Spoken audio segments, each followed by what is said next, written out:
Good evening and welcome back. This is World Talks coming to you live from Warsaw. I'm Stalia Strzemska.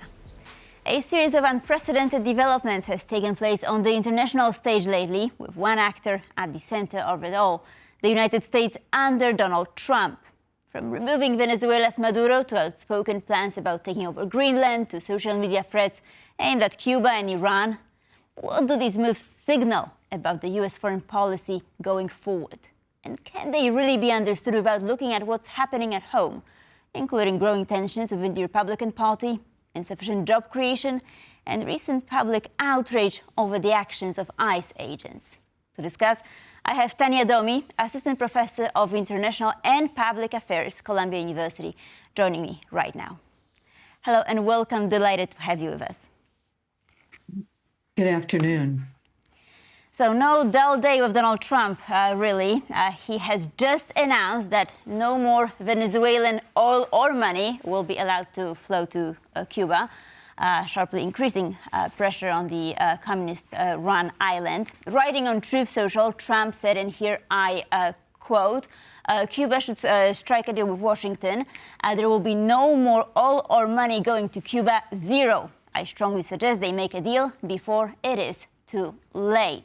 So what does too late actually imply here, and how far is the U.S. prepared to go to force a change in Cuba's behavior?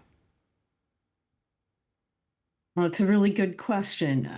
Marco Rubio, the Secretary of State's personal family, actually fled Cuba and suffered under the Cuban regime. And of course, there is a population of Cuban Americans where they predominantly live in Florida. And they would certainly probably back such an aggressive move, shall we say a belligerent move, even an attack on Cuba.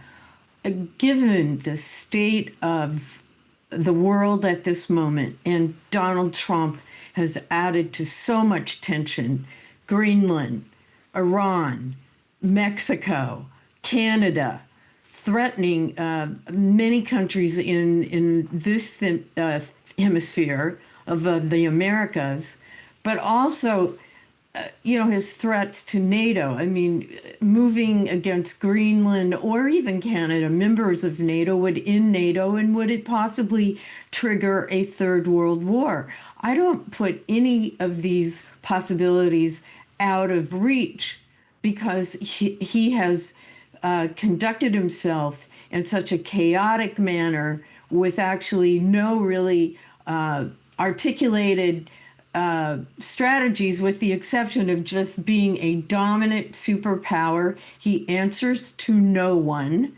This is what he just said last week in a interview with the New York Times, and his judgments on foreign policy will be driven by his morality and his brain, and I quote unquote.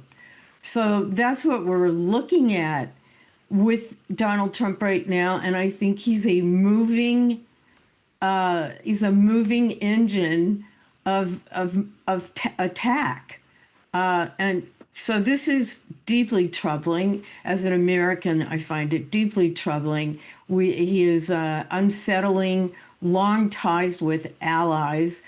No one understands what is going on. Many of us in the United States don't understand this. It seems that he's been blocked domestically, increasingly, by the courts and by the American people. And under our system of government, a president really has free rein to carry out foreign relations as they see fit, especially a president in their second term. And so I can see that he has moved in this direction, and I think it's quite dangerous. Mm-hmm. So let's turn to Greenland for a moment, right? Because it's especially important for us here in Europe. So when Stephen Miller was one of President Trump's closest advisors, was asked to rule out the use of military force to take control of Greenland, he refused. He then questioned Greenland's status, downplayed its historical ties to Denmark, and even mocked Europe's ability to respond militarily if anything was to happen. So what does this reveal about how the Trump administration is thinking. You've already mentioned that they're not taking anyone into consideration, but what could Europe do to perhaps calm the situation down somehow? Well, there has to be some kind of de-escalation because he's clearly, and Miller is more or less his right hand now. He's really stepped forward. He seems to have he's got a very powerful portfolio. He's the deputy chief of staff. And he also, I know the comment that you're referring to, he's saying no one in Europe would go to war over Greenland. Well, there is Article 5 of the NATO treaty that says any NATO member attacked will be defended by all NATO members. So this draws up the possibility of conflict. And on the doorstep of the Ukraine and Russian war, which he seems to have lost a lot of interest in. He seems to be really distracted, and now he's focusing on, in this moment, on Venezuela. So it's very, very strange and certainly not strategic. But leadership in Europe, I think, needs to take an initiative to attempt to de-escalate this rhetoric. It's unfortunate that they would have to do this, but I think no one in the administration is going to do it for them. Now, last night I spoke with an analyst who suggested that the Trump administration's rhetoric around Greenland may be something of a smokescreen, a way to perhaps divert attention from other priorities it wants to concentrate on, such as targeting Russia's so-called shadow fleet, for instance. Do you give any credence to that interpretation? Well, I have no way of knowing. In general, the Trump administration does engage in tactics to deflect from the current crisis. You know, one of the domestic crises was the Epstein situation, the Epstein files and the release of them. And that is during that moment, those critical moments as it was building through the Congress against him, that's when he escalated and attacked and took Maduro prisoner and brought him to the United States. So I think anything's possible. I wouldn't rule it out as a distraction tactic, that it might not be serious, but nonetheless, given his conduct and the actions that have followed his rhetoric, everyone should take it seriously that he is threatening Greenland. So now perhaps let's take a look at Russia, if we could.